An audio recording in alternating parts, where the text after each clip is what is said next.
The thing about prophecy is that it cannot be changed. The thing about prediction is that it can be changed. If there's a prediction that if you're going to be on a bus and the bus is going to get into an accident, don't sit at the front of the bus. Don't get on the bus. You can change your future. We can change the future ourselves by changing, that is to say, the whole future, the world itself, by changing what we do each and every day. Did you hear my radio show on Thursday night? We did a segment on what's going on in Baltimore.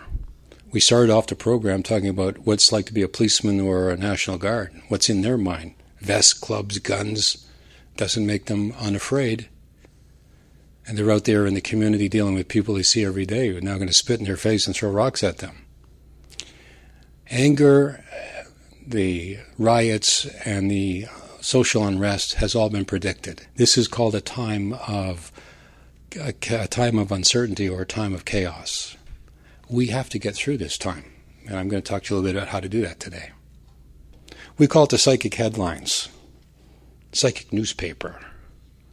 When you tell people things, it goes in one ear and out the other because sometimes it's unbelievable or sometimes they don't want to listen to it or hear it. Spiritual awareness is paying attention, allowing your mind to become aware of what's coming in. Following the attention of your mind is to be psychic. In this book, The New Earth, we talk about the future. It has been perceived. We have written it and put it down. It is now time capsuled. We are at a time where we're most sensitive right now. Your telepathy is highly developed. The sensitivities right now are being greater than any other time developed. And we're going to see, as it said in the Bible, young men and old men coming forward, giving and interpreting dreams and visions. This is now. The ice caps are melting on the planet. The planet's wobbling. The Inuit were complaining just a couple of weeks ago that, hey, the stars are moving, the Earth's tilting. How many have 6 months food supply? Or a year? How many have fresh water? That's going to be the most important commodity in the future, by the way. How many people have no debt? No debt. Right now you're enslaved.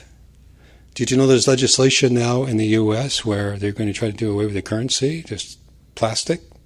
Predicted that one back in the middle 80s. How many have gold and silver coins in your possession? At least one. Silver is going to go up. Buy coins, one a week. You can afford $50 or $100. If you can't every week, do it every once a month. Get the coin, put it in your pocket, get a hole in your basement, put it in there. We are headed towards a cashless society, something I predicted since the middle 70s. Now the legislation is the banks can come along and take the money out of your bank account. In our own country, the legislation exists.